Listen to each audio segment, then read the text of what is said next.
வணக்கம். AutoCAD நம்ம அடுத்து பார்க்க வேண்டியது கமாண்ட்ஸ். ஃபர்ஸ்ட் நம்ம பார்க்கக்கூடிய கமாண்ட்ஸ் என்ன பார்த்தீங்கன்னா about, units and limits.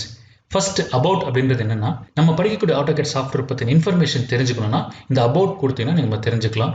Copyright informations, software பற்றின ப்ராடக்ட் இன்ஃபர்மேஷன்ஸ் எல்லாமே தெரிஞ்சுக்கலாம் நம்ம அதுலேருந்து. AutoCADல கமாண்ட் ப்ராம்ப்டில் வந்துட்டு about அப்படின்னு கொடுங்க. about கொடுத்த உடனே உங்களுக்கு நம்மளுடைய சாஃப்ட்வேர் என்னது, ஆட்டோடெஸ்க்னுடைய AutoCAD ஓகேங்களா. ஸோ லைசன்ஸ் பற்றின நம்பர்ஸ், லைசன்ஸ் இன்ஃபர்மேஷன்ஸ் வந்து இங்கே உள்ளே போகலாம். ஸோ அதுக்கப்புறம் சாஃப்ட்வேர் பற்றின எல்லா இன்ஃபர்மேஷன்ஸும், பேட்டர்ன்ஸ் பற்றி எல்லா இன்ஃபர்மேஷன்ஸும் உங்களை நீங்கள் போய் பார்த்துக்கலாம். இது வந்து ஆட்டோடெஸ்க் சாஃப்ட்வேர் எல்லாத்துலேயுமே இந்த கமாண்ட் ப்ராம்ப்டில் இருந்தால் கையில் கமாண்ட் கொடுங்க, அல்லது மேலே ஹெல்ப்பில் போய் நீங்கள் எடுத்து பார்க்கலாம் அபவுட் தி சாஃப்ட்வேர். அடுத்து நம்ம பார்க்கக்கூடிய கமாண்ட் யூனிட்ஸ். அதாவது லீனியர் மெஷர்மெண்ட்ஸும் ஆங்குலர் மெஷர்மெண்ட்ஸும் நம்ம எப்படி AutoCADல கொடுக்க போகிறோம், நம்ம எப்படி பார்க்க போகிறோம் அப்படின்றத கண்ட்ரோல் பண்ணுறது தான் யூனிட்ஸ். AutoCADல யூனிட்ஸ்னு போய் டைப் பண்ணுங்க. ஸோ டயலாக் பாக்ஸ் ஓப்பன் ஆகும். ஃபர்ஸ்ட் லென்த் பார்க்குறோம். லீனியர் மெஷர்மெண்ட்லாம் எத்தனை விதமாக நம்ம கொடுக்கலாம். ஃபர்ஸ்ட் டெசிமல்ன்றது தான் டிஃபால்ட்டாக இருக்கும். அதாவது 1.5. இந்த 0.5ன்றது டெசிமல் பிளேசஸ். இந்த டெசிமல் வந்து ஃப்ராக்ஷனில் கொடுக்கணும்னா என்ன பண்ணுறீங்க, ஃப்ராக்ஷன் சூஸ் பண்ணுங்க. 1 and half அப்படின்னு கொடுக்கலாம். அந்த 1 and half எப்படி கொடுக்கிறது அப்படின்னு பார்த்தீங்கன்னா 10-1/2 அப்படின்னு கொடுத்தீங்கன்னா அது வந்து 10 and halfனு எடுத்துக்கும். ஓகேங்களா. ஸோ இப்போ செக் பண்ணி பார்க்கலாம். நெக்ஸ்ட் இன்ஜினியரிங்ன்றது என்ன பார்த்தீங்கன்னா ஃபீட் அண்ட் இன்ச்சஸில் கொடுக்கறது. ஓகேங்களா. ஸோ ஒரு டேஷ் போட்டால் ஃபீட்டு, 2 டேஷ் போட்டால் இன்ச்சஸ். இந்த 0.5 அப்படின்ற இன்ச்சஸை ஃப்ராக்ஷனில் கொடுக்கணும்னா ஆர்கிடெக்சரில் போங்க, அதே தான் 1/2 இன்ச்சஸ்னு வரும். ஓகேங்களா. 1 feet 5 inches. Next scientific. இந்த சயின்டிஃபிக் அப்படின்றது என்னன்னு பார்த்தீங்கன்னா எக்ஸ்பொனென்ஷியல் ஃபார்ம்ல நம்ம கொடுக்குறது. எக்ஸ்பொனென்ஷியல் ஃபார்ம் அப்படின்றது என்னன்னு பார்த்தீங்கன்னா e to the power. இப்போ பாருங்க, e to the power of 2 அப்படின்னா 100, e to the power of 1 10. இந்த மாதிரி 10, 100, 1000, 10,000, 1 lakh இந்த மாதிரி 10 to the powerல கொடுக்கறது தான் இந்த சயின்டிஃபிக் அப்படின்றது. to the power of 2 அப்படின்னு கொடுக்குறேன். ஸோ இப்போ என்ன ஆகும் பார்த்தீங்கன்னா நம்மளுக்கு லென்த் வந்திருக்கும். இது எவ்வளோ லென்த் நம்மளுக்கு இருக்குன்னு பார்க்கலாம். பாருங்க, 1 e to the power of 2. 1 e to the power of 2 வந்துச்சு. ரைட். இது என்ன டெசிமல் இருக்கும் அப்படின்னு பார்த்தீங்கன்னா யூனிட்ஸ் போயிட்டு சேஞ்ச் பண்ணுறோம் நம்ம டெசிமலில். ஸோ இது எல்லாமே வந்து இன்புட் கொடுக்கறதுக்கும் சரி, கொடுத்த இன்புட்டை பார்க்கறதுக்கும் சரி, ரெண்டுத்துக்குமே யூஸ் பண்ணிக்கலாம். இப்போ போயிட்டு பாருங்க 100. ஓகேங்களா. So 1 e to the power of 2ன்றது 100 தான் இல்லைங்களா, நம்மளுக்கு 100 காட்டுது. ரைட். இன்ஜினியரிங் அண்ட் ஆர்கிடெக்சர் அப்படின்றது சிவில் டிபார்ட்மெண்ட் மெம்பர்ஸ் யூஸ் பண்ணக்கூடியது. அவங்க கொடுக்கக்கூடிய பார்க்கக்கூடிய இன்ஃபர்மேஷன்ஸ் எல்லாமே ஃபீட் அண்ட் இன்ச்சஸில் தான் இருக்கும். அதே மாதிரி டெசிமல் ஃப்ராக்ஷன் அப்படின்றது மெக்கானிக்கல் மற்றும் மற்ற டிபார்ட்மெண்ட்டில் இருக்கிறவங்க யூஸ் பண்ணக்கூடியது. அவங்க கொடுக்கக்கூடிய மெஷர்மெண்ட்ஸ், பார்க்கக்கூடிய மெஷர்மெண்ட்ஸ் எல்லாமே மோஸ்ட்லி மில்லிமீட்டர்ஸாக தான் இருக்கும். சயின்டிஃபிக் அப்படின்றது என்னன்னு பார்த்தீங்கன்னா இது வந்து ஒரு எக்ஸ்பொனென்ஷியல் ஃபார்மில் இருக்கும். எக்ஸ்பொனென்ஷியல் ஃபார்ம் எதுக்கு நம்ம யூஸ் பண்ண போகிறோம்னா ரொம்ப டைனி பார்ட்ஸ் நம்ம டிசைன் பண்ணுறதுக்கும், அல்லது ரொம்ப பெரிய பெரிய பார்ட்ஸை டிசைன் பண்ணுறதுக்கும் யூஸ் பண்ணிக்கலாம். ஃபார் எக்ஸாம்பிள் ஒரு மேப் வரைகிறீங்க, அல்லது ஒரு கேலக்ஸி சைஸ் பெருசாக நான் வரைகிறேன்னா e to the power of 5, 10 எதோ ஒன்றா கொடுக்கலாம். இப்போ e to the power of 5 கொடுத்தோன்னா ஆகும் terms of lakhs. So 15.5 e to the power of 5னா 15 lakhs 50,000 அர்த்தம். அதே மாதிரி மைனஸ் கொடுக்கறதாலும் கொடுக்கலாம், ஃப்ராக்ஷன் நம்மளுக்கு கிடைக்கும். ஓகேங்களா. ரைட். இந்த மாதிரி டைனி ப்ராடக்ட் டிசைன் பண்ணுறதுக்கு, மாலிகுல்ஸ் டிசைன் பண்ணுறதுக்குலாம் நம்ம இந்த மெஷர்மெண்ட்டை யூஸ் பண்ணிக்கலாம். அடுத்தது ஆங்கிள். யூனிட்ஸில் ஆங்கிள் போகிறீங்க. ஆங்கிள் எப்படி நமக்கு இன்புட் கொடுக்க போகிறோம், டெசிமல் டிகிரியில் கொடுக்க போகிறோமா, டிகிரி மினிட் செகண்டில் கொடுக்க போகிறோமா, கிரேடியன்ஸில் கொடுப்போமா, ரேடியன்ஸில் கொடுக்க போகிறோமா, சர்வேயிங் யூனிட்ஸில் கொடுக்க போகிறோமா. ஸோ சிவில் டிபார்ட்மெண்ட் இன்ஜினியர்ஸ்லாம் என்ன பண்ணுவாங்கன்னா அவங்க நார்த், ஈஸ்ட், சவுத் இந்த மாதிரி டைரக்ஷன்ஸ் வச்சு வேல்யூஸ் கொடுப்பாங்க, டிகிரிஸை. ஸோ அவங்க யூஸ் பண்ணுறதுக்கு சர்வேயிங் யூனிட்ஸ். சிவில் டிபார்ட்மெண்ட் தவிர மற்றவங்க எல்லாருமே பெரும்பாலும் யூஸ் பண்ணுறது டெசிமல் டிகிரிஸ் அல்லது டிகிரி மினிட் செகண்ட்ஸ் தான் யூஸ் பண்ணுவோம். ஓகேங்களா. ஸோ இப்போ பாசிட்டிவ் வேல்யூஸ் எல்லாமே இது வந்து என்ன எடுத்துக்கணும்னா ஆன்டி கிளாக் வைஸை தான் எடுத்துக்கும். ஓகேங்களா. ரைட். இப்போ நான் 30 டிகிரிக்கு ஒரு லைன் வரைகிறேன். இங்கே பாருங்கள், நான் கீழே கொடுத்துருக்கிற மெஷர்மெண்ட் வந்து வெறும் 30 கொடுத்துருக்குறேன். அப்போ அது வந்து பாசிட்டிவ் 30. பாசிட்டிவ்னா அது வந்து ஆன்டி கிளாக் வைஸில் எடுத்துக்கும். இப்போ பார்த்தீங்கன்னா இந்த 2 லைனுக்கு இடைப்பட்ட கேப் வந்து 30 டிகிரி. ஸோ இங்கிருந்து எக்ஸ் ஆக்சிஸ்லேருந்து எடுத்திருக்கு. இது வந்து +30.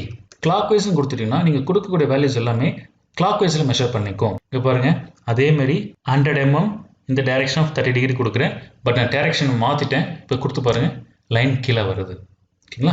அப்போ இங்கிருந்து கிளாக் வைஸில் எடுத்துருக்குது. அப்போ கிளாக் வைஸில் வேணுமா, ஆன்டி கிளாக் வைஸ் வேணுமான்றதை நம்ம இங்கே சூஸ் பண்ணிக்க போகிறோம். ஆக்சுவலி நம்ம என்ன யூஸ் பண்ணணும்னு பார்த்தீங்கன்னா நம்ம ப்ரொட்ராக்டர் எப்படி யூஸ் பண்ணுறோமோ அப்படி தான் யூஸ் பண்ணுறோம். பாசிட்டிவ் வந்து ஆன்டி கிளாக் வைஸ் டைரக்ஷன்.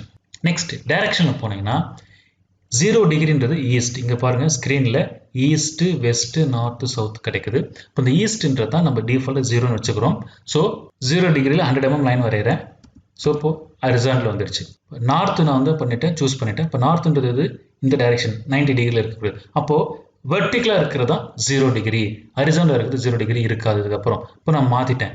அதே 100 mm அதே 0 டிகிரி கொடுக்குறேன். இப்போ பாருங்கள் லைன் எப்படி வருதுன்னு வெர்டிக்கலாக வரும். ஓகேங்களா? ரைட். இது மாதிரி நம்ம போய் டைரெக்ஷன்ஸ் உள்ள சேஞ்ச் பண்ணிக்க முடியும். அப்போது ஆங்கிள் மெஷர்மெண்ட்ஸ்ன்றது பாசிட்டிவ் வேல்யூ கொடுத்தீங்கன்னா ஆன்டி கிளாக் வைஸில் எடுத்துக்கும், நெகட்டிவ் வேல்யூ கொடுத்தோன்னா கிளாக் வைஸில் எடுத்துக்கும். நெக்ஸ்ட் நம்ம பார்க்கக்கூடிய கமெண்ட் லிமிட்ஸ். லிமிட்ஸ் அப்படின்றது என்னன்னா நம்ம டிராயிங் வரையக்கூடிய ஏரியாவையும் டிஸ்பிளேவும் கண்ட்ரோல் பண்ணுறது தான் லிமிட்ஸ் அப்படின்ற கமாண்டு. நம்ம டிராயிங் வரையக்கூடிய இந்த ஒயிட் கலர் ஏரியா வந்து பார்த்தீங்கன்னா இது வந்து இன்ஃபனைட் சைஸ். இதுக்கு வந்து ஒரு பவுண்டரி கிடையாது, இது ஒரு லிமிட் கிடையாது. ஓகேங்களா? அப்போ அந்த லிமிட் இல்லாத ஒரு இன்ஃபனைட் ஸ்க்ரீனை வந்து நம்ம என்ன பண்ணுறோம், நம்ம சைஸுக்கு ஏற்ற மாதிரி டிஸ்பிளேக்கு ஏற்ற மாதிரி நம்ம செக் பண்ணிக்கணும். இப்போ ஃபார் எக்ஸாம்பிள் 10 mm லைன் வரைகிறேன். ஈஸியாக எனக்கு 10 mm லைன் தெரியுது. இப்போ இதே பாருங்கள் வேற ஒரு ஸ்க்ரீனில் போகிறேன். அடுத்த டிராயிங்கில் போய்ட்டு அதேமாரி ஒரு லைன் வரைகிறேன். 10 mm லைன் வரைகிறேன். இங்கே பாருங்கள் 10 mm பெருசாக தெரியுது. ஃபஸ்ட்டு ஒரு ஸ்க்ரீன் எடுத்தேன், 10 mm ரொம்ப சின்னதாக தெரியுது. இந்த ஸ்க்ரீனில் ரொம்ப பெருசாக தெரியுது. நான் ஒன்றுமே பண்ணல. என்னன்னு பார்த்தீங்கன்னா இந்த ஸ்க்ரீன் சைஸ் வந்து பார்த்தீங்கன்னா ரொம்ப பெருசு, அதில் டிராயிங் ரொம்ப சின்னதாக இருக்குது. இங்கே பார்த்தீங்கன்னா ஸ்க்ரீன் சைஸ் சின்னது, டிராயிங் பெருசாக இருக்குது. அப்போது நம்ம டிராயிங்க்கு ஏற்ற மாதிரி நம்ம டிஸ்பிளேவையும் நம்ம அட்ஜஸ்ட் பண்ண வேண்டியது இருக்குது. அதாவது நம்ம வரைய போகிறதுக்கு முன்னாடி A4 ஷீட்டில் வரைய போகிறோமா A3 ஷீட்டில் வரைய போகிறோமா நம்ம சூஸ் பண்ணிக்கணும். இப்போ நம்மளுக்கு எல்லாருக்குமே தெரியும் A0 இவ்வளோ பெரிய சைஸு, அந்த A0ல் பாதி A1, A1ல் பாதி A2, அகைன் A2ல் பாதி A3, A3ல் பாதி A4, நிறைய சைஸ் இருக்குது. ஒவ்வொரு சைஸுக்கும் ஸ்டாண்டர்ட் மெஷர்மெண்ட்ஸ் இருக்குது. இப்போ A4 ஷீட் அப்படின்னா 210, 297, A3னா 297, 420. மோஸ்ட்லி இன்ஜினியரிங் நம்ம யூஸ் பண்ணுறது A3 யூஸ் பண்ணுவோம், A4 யூஸ் பண்ணுவோம், A2 யூஸ் பண்ணுறோம். ஓகேங்களா? ஸோ அந்த மெஷர்மெண்ட் நம்ம தெரிஞ்சுக்க வேண்டிய கட்டாயம். இந்த மெஷர்மெண்ட் தான் நான் டிராயிங்கில் செட் பண்ண போகிறேன். ரைட். ஆட்டோகேடில் போய்ட்டு லிமிட்ஸ்ன்ற கமாண்ட் கொடுக்குறீங்க. லிமிட்ஸ்ன்ற கமாண்ட் கொடுத்த உடனே என்ன ஃபர்ஸ்ட் கொஸ்டின் வரும் பார்த்தீங்கன்னா ரீசெட் மாடல் ஸ்பேஸ் லிமிட். நம்ம டிராயிங் வரையக்கூடிய அந்த மாடல் ஏரியாவை நம்ம ரீசெட் பண்ண போகிறோம். ஓகேங்களா? ஸ்பெசிஃபை லோவர் லெஃப்ட் கார்னர், அதாவது ஸ்க்ரீனுடைய lower left corner. For example இதை எப்படி அண்டர்ஸ்டாண்ட் பண்ணிக்கலாம் பார்த்தீங்கன்னா இந்த கிராஃப் ஷீட் இருக்கு பாருங்க. இந்த கிராஃப் ஷீட்னுடைய பாட்டம் லெஃப்ட் நம்ம என்ன பண்ணுவோம், ஆல்வேஸ் 0 தான் வச்சுக்கும். அப்போ அந்த அப்பர் ரைட்டு மட்டும் தான் நம்ம சைஸுக்கு ஏற்ற மாதிரி பவுண்டரிக்கு ஏற்ற மாதிரி நம்ம அந்த மெஷர்மெண்ட்டை டிவைட் பண்ணிக்கணும் இல்லையா? அப்போது எப்பவுமே லோவர் லெஃப்ட் கார்னரை 0 தான் நம்ம வச்சுக்கணும். ஓகேங்களா? ஸோ அதனால் நான் எதுவும் கொடுக்கல. ஏன் கொடுக்கலன்னா இங்கே பாருங்கள் less than greater than brackets இருக்குது. அப்போ லெஸ் தென் கிரேட்டர் தென் ப்ராக்கெட்டுக்குள்ளே என்ன வேல்யூஸ் இருக்கோ அந்த வேல்யூ தான் ஏற்கனவே இருக்குது. அப்போ கொடுக்க வேண்டிய அவசியம் இல்லை. அப்பர் ரைட் கார்னர் பாருங்க, டிஃபால்ட் என்ன இருக்குது, 12:9 இருக்குது, ரொம்ப சின்னதாக இருக்குது. அப்போ நான் என்ன பண்ணுறேன், சைஸ் நான் வந்து 420, 297 மாற்றுறேன். அப்போது X 420யும் Y 297 நான் மாற்றுறேன். Limits lower left corner, upper right corner 12,9 இருக்குது, 420, 297 கொடுத்துறீங்க. கொடுத்த உடனே ஏதாவது சேஞ்ச் இருக்கா பாருங்க, ஸ்க்ரீனில் சேஞ்ச் ஆகாது. எப்போ அது சேஞ்ச் ஆகும்னா எப்போல்லாம் நீங்கள் லிமிட்ஸ் கொடுக்குறீங்களோ உடனே ஜூம் கமாண்ட் கொடுத்துட்டு அதில் நிறைய ஆப்ஷன்ஸ் வரும், அதில் ஆல் கொடுங்க. ஸோ இப்போ நீங்கள் செட் பண்ண அந்த பேப்பர் சைஸ் 420, 297 இப்போ ஸ்க்ரீனுக்கு நீங்கள் ஜூம் பண்ண போகிறீங்கன்னு அர்த்தம். இப்போ பாருங்கள் ஜூம் பண்ண உடனே அதுக்கேற்ற மாதிரி உங்களுக்கு டிஸ்பிளேயும் சேஞ்ச் ஆகிடுச்சு. இப்போ இந்த லிமிட்ஸ் கமாண்டில் 2 ப்ராக்கெட் பார்த்துருப்பீங்க. Square bracket, less than greater than bracket. Square bracket என்ன மீனிங்னா அதுக்குள்ளே இருக்கிற ஆப்ஷன்ஸ் எது இருந்தாலும் சரி, 1, 2 அல்லது நம்பர்ஸோ அல்லது ஆன் ஆஃப் எது இருந்தாலும் நம்ம தேவைன்னா யூஸ் பண்ணிக்கணும், இல்லைன்னா வேண்டாம். அதேமாதிரி லெஸ் தென் கிரேட்டர்னா அதுக்குள்ளே இருக்கிற வேல்யூ ஏற்கனவே இருக்கிற வேல்யூஸ் அப்படின்றது அர்த்தம், டிஃபால்ட் வேல்யூஸ். ஓகேங்களா? நம்ம சேஞ்ச் பண்ணுறதுக்கும் வாய்ப்பு உண்டு. இப்போ இதில் ஆன் ஆஃப்னு ஒரு ஆப்ஷன் இருக்குது. அது என்ன ஆன் ஆஃப் அப்படின்னு பார்த்தீங்கன்னா நம்ம செட் பண்ணி வச்சிருக்க அந்த A3 ஷீட்டுக்குள்ளே நம்ம டிராயிங் வரையணுமா இல்லையான்னு நம்ம செக் பண்ணிக்க முடியும். அதாவது லிமிட் நீங்கள் ஆன் பண்ணி வச்சிருக்கிறீங்களா ஆஃப் பண்ணி வச்சிருக்கிறீங்களான்றது. டிஃபால்ட்டாக ஆட்டோகேடில் அது ஆஃபில் தான் இருக்கும். நம்ம செட் பண்ணியிருக்கிற பேப்பர் சைஸுக்கு நான் ஒரு பவுண்டரி வரைஞ்சிக்கிறேன். 420, 297, 420, 297. நம்மளுடைய பேப்பர் சைஸ் இதுதான். ஓகேங்களா? நீங்கள் இதுக்குள்ளேயும் வரையலாம், இதுக்கு வெளியும் வரைய முடியும், தப்பு கிடையாது. இப்போ ஃபார் எக்ஸாம்பிள் என்ன பண்ணுறேன், ஒரு லைன் எடுக்கிறீங்க, நீங்கள் எங்கே வேணால் வரைகிறீங்க, பவுண்டரிக்குள்ளே வரைகிறீங்க, பவுண்டரி வெளியும் வரைகிறீங்க, எங்கே வேணால் வரைய முடியும். அப்போது லிமிட்ஸ் வந்து ஆன் ஆகலை. தட் மீன்ஸ் நம்ம வந்து ஒரு ரெஸ்ட்ரிக்ஷன் செட் பண்ணலை. இப்போ நான் என்ன பண்ணுறேன், லிமிட்ஸில் போயிட்டு இந்த ஆன் கொடுத்துட்றேன். அதாவது லிமிட்ஸ் நான் ஆன் பண்ணுறேன் அப்படின்னா டிராயிங்ஸ் வந்து நீங்கள் இந்த பவுண்டரிக்குள்ளே தான் வரைய முடியும்.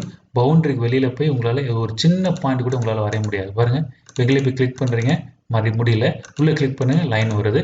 அகைன் ட்ரை பண்ணுறேன், வரல. என்ன சொல்லுது பாருங்கள் கீழே, அவுட் சைட் லிமிட்ஸ். அப்போ நீங்கள் வரைகிறீங்க, நீங்கள் கிளிக் பண்ணுறது அவுட் சைட் பவுண்டரியில் வரைகிறீங்க அப்படின்னு தான் சொல்லுது.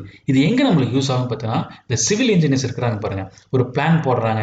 இப்போ 60க்கு 40 ஒரு வீட்டு மனைக்குள்ளே நம்ம பிளான் பண்ணுறோமா இல்லையான்னு எப்படி தெரியும்? அதாவது எந்த ஒரு கன்ஸ்ட்ரக்ஷன் பண்ணுறதாலும் ஒரு பவுண்டரி வச்சுட்டு வரைவாங்க. அதுக்குள்ளே நம்ம கன்ஸ்ட்ரக்ட் பண்ண முடியுதா இல்லைன்னு செக் பண்ணுறதுக்காக தான் இந்த லிமிட்ஸ் ஆன் ஆஃப் ரொம்ப அவங்களுக்கு யூஸ் ஆகும். ஓகேங்களா? அடுத்தது டிஃபால்ட்டா அப்பர் ரைட் கர்னர் சில இடத்துல 12,9 வரும், சில இடத்துல வேற வேல்யூஸ் வரும். எந்த இடத்துல இது மாதிரி வருது? 12,9 வருதுன்னா அது இம்பீரியல் இருக்குன்னு அர்த்தம், அதாவது ஃபீட் அண்ட் இன்ச்சஸ்ல இருக்குன்னு அர்த்தம். அது எப்படி செக் பண்றது? ஸ்டார்ட் டிராயிங்ல போனீங்கன்னா இங்க கீழே இருக்கும் பாருங்க, இம்பீரியல் மெட்ரிக். நிறைய இடத்துல இருக்கும், ஐ இருக்கும், ஆர்கிடெக்சர் இருக்கும், மேனுஃபேக்சர் இருக்கும். இங்க பாருங்க மெட்ரிக் இருக்கும். ஸோ ஐன்றது இம்பீரியல், எம்ன்றது மெட்ரிக். ஓகேங்களா? இப்போ இம்பீரியல் சூஸ் பண்ற ஒரு ஃபைலை. ஸோ இம்பீரியல் சூஸ் பண்ண உடனே இதில் என்ன வரும்னு பாருங்க, லிமிட்ஸ் போய் செக் பண்ணி பாருங்க, 12,9 தான் இருக்கும். இதுவே மெட்ரிக் நான் சூஸ் பண்றேன். இப்போ மெட்ரிக் சூஸ் பண்ணிட்டு லிமிட்ஸ் போய் செக் பண்ணி பாருங்க, 420, 297 இருக்கும். இதுதாங்க வித்தியாசம்.